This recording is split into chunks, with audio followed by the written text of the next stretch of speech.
இன்றே டவுன்லோட் செய்து உங்கள் ஃபேவரட் ஷோக்களை என்ஜாய் பண்ணுங்க. இசையும் விஷாலும் மனசு ஒத்து போயிட்டா ரொம்ப நல்ல விஷயம்னு சொல்ல வந்தேன். இப்போ ஏற்காடு போய் சரியாயிட்டு வந்தா இன்னும் சந்தோஷம் தானே. அதே மாதிரி ஸ்டேஜாவுக்கும் ஏற்காடு போக ஒரு வாய்ப்பு கொடுக்கலாமேன்னு நான். என்ன ஸ்ரீஜா என்கிட்ட பேச சொல்லி சொன்னாளா? ஐயோ, அவங்க பேச்சுக்கு ஒரு மறுவார்த்தை கூட பேச மாட்டாண்டி.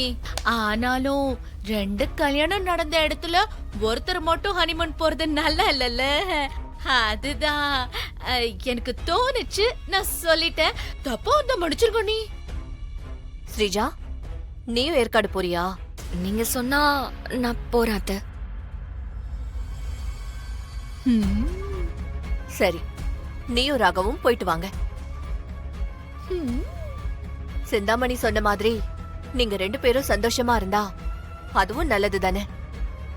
இத நீ அப்பவே கேட்டிருக்கலாமே ஸ்ரீஜா. என் மனசுல தோணுச்சு அத்தை. ஆனா இசை மாதிரி எனக்கு பட்டு பட்டுன்னுலாம் பேச வராது. நீங்க சங்கடப்படக்கூடாதுன்னு தான் நான் எப்பயுமே நினைப்பேன். ஹனிமூன் போக ஆசைப்படுறது இயற்கையான விஷயம். அத கேக்குறதுக்கு தயங்க வேண்டியது இல்லம்மா. அத்தை, எனக்கு இன்னொரு ஹெல்ப். நான் சொன்னா ராகவ் வரமாட்டாரு. வேலை இருக்கு அது இதுன்னு சாக்கு சொல்லுவாரு. அதனால நீங்களே அவர்கிட்ட சொல்லிடுறீங்களா? சொல்றேன் ஸ்ரீஜா. சிந்தாமணி, நீ போய் ராகவ நான் கூப்பிட்டேன்னு கூட்டிட்டு வா. சரிங்க, நீ தோ கூட்டிட்டு வரேன். அதெல்லாம் ஒண்ணு கவலைப்படாதீங்க, நான் பாத்துக்கிறேன். ராகவ், எங்க என்ன பண்ணிட்டு இருக்க? உங்களுக்கு என்ன பிரச்சனை? எனக்கு பிரச்சனை இல்ல, அண்ணி உன்னை கூட்டிட்டு வர சொன்னாங்க. சரி போங்க, வரேன். அப்படியெல்லாம் கிடையாது, கையோட கூட்டிட்டு வர சொன்னாங்க. வா வரேன் இசை. ஓகே, வா வா ராகவ், வா. அண்ணி தோ ராகவ் வந்துட்டான். வா ராகவ். என்னம்மா கூப்பிட்டீங்களா? ஆமாப்பா, ஏற்காட்டுல விஷாலுக்கு புக் பண்ண இடத்துலயே உனக்கும் புக் பண்ண சொல்லி அப்பா கிட்ட சொல்லிட்டேன். நீயும் ஸ்ரீஜாவும் விஷால் கிளம்பும் போதே கிளம்பிடுங்க.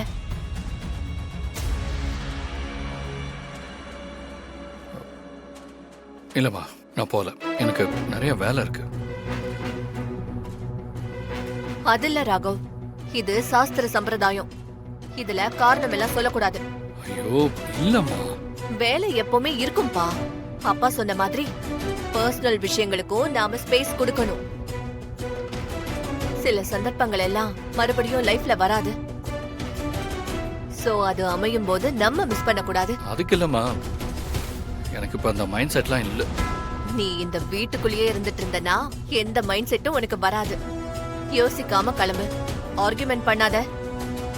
அம்மா சொல்றது புரிஞ்சுதா?